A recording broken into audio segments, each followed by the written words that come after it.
Good morning, good afternoon, and good evening, wherever you're watching, however you're watching. I hope you're well. My name is John, and today we're going to be building a fingerboarding skate park. So I heard online that wire was a good way to cut polystyrene without making a mess, but the wire that I had laying about must have been too thick. It just made a right mess. So I decided to go with a good old-fashioned Stanley blade. Now, if you are going to cut anything with a Stanley blade, I highly recommend and suggest you don't do it how I'm doing here. I highly suggest you use a Stanley blade holder rather than holding the blade itself. But because I've been working with Stanley blades for years, I feel comfortable enough to do something like this on a small project. So I'm sure you've got many questions. First of all, what is this hand doing? Second of all, what are we doing building something in real life? And third, maybe why a fingerboard skate park?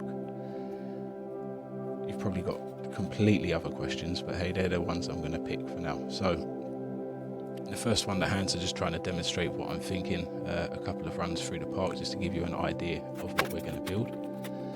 Question number 2, why are we in the real world? Well, I took a bit of a break from the Xbox and from the PlayStation today, and actually the laptop gaming recently, and I thought I'd decide to build something in the real world for you, as this is where I'd like the channel to go.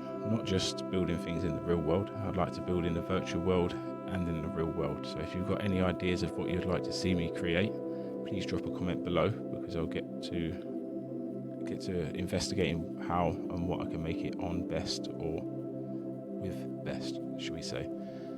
Obviously some things are way out of the question to build in real life, but we'll find a game that makes it possible, I'm sure.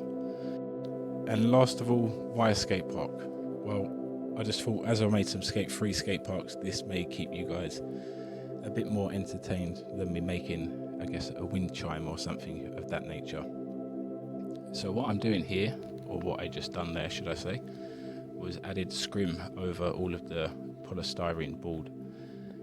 Scrim is a thing that plasterers use to put over joins in plasterboard or from the wall to the ceiling to stop the plaster from cracking over the years or over time of movement or whatever. But what this does is basically like a fiberglass mesh, and then we're going to smear over the top. We're going to go with some plaster, which I'm not sure how it's going to turn out, so we'll see. It's all an experiment, this one. What I had here was a bag of undercoat plaster laying about, so it's not top finish, so it's not meant to be super smooth, but I do try and get it as smooth as I can at the end, just to make us have a bit of a head start for tomorrow when we get on it. I get it a bit runny, probably a little bit, I don't know, I say too runny, because actually at the end it seemed quite good, but at the beginning I could have made it a bit wetter, I suppose, to go through the mesh, just to fill up all of the areas, whereas I'm actually pushing it through the holes at the moment, making sure it bonds on the other side of the mesh and on the top side. Now, before you get in the comments and tell me that this is doomed to fail, I think I already know. Because what I'm doing at the moment is I have the scrim making the ramps, and then I'm laying the plaster over the top, and that's going to form our actual ramps that we skate on. So there's only a very thin layer of plaster that we're going to be supported by. Some bits I come back to later and fill in the underneaths of the ramps just to give it some more support, but there's some ramps that I couldn't get to, and some areas that are kind of hollow underneath, and the scrim is the only thing that's holding it up. I'm hoping that it all ties itself in together as I'm pushing it through the scrim and it's bonding on the other side of it. I'm hoping we get kind of one nice thick layer of skatable area that will go off, but we'll see. I'm not too sure. Like I said, it's just an experiment. And at the end of day 1, I'm pretty happy with how we're looking. Now, another problem we have, I don't have a fingerboard, so maybe I should get online and buy one now I've started this park. But my main idea for this was to start a budget build challenge. I actually made a little spinner, and as you can see, I drew some numbers on the spinner, and I thought it'd be a good way to start a new challenge. Unfortunately, we started with 0.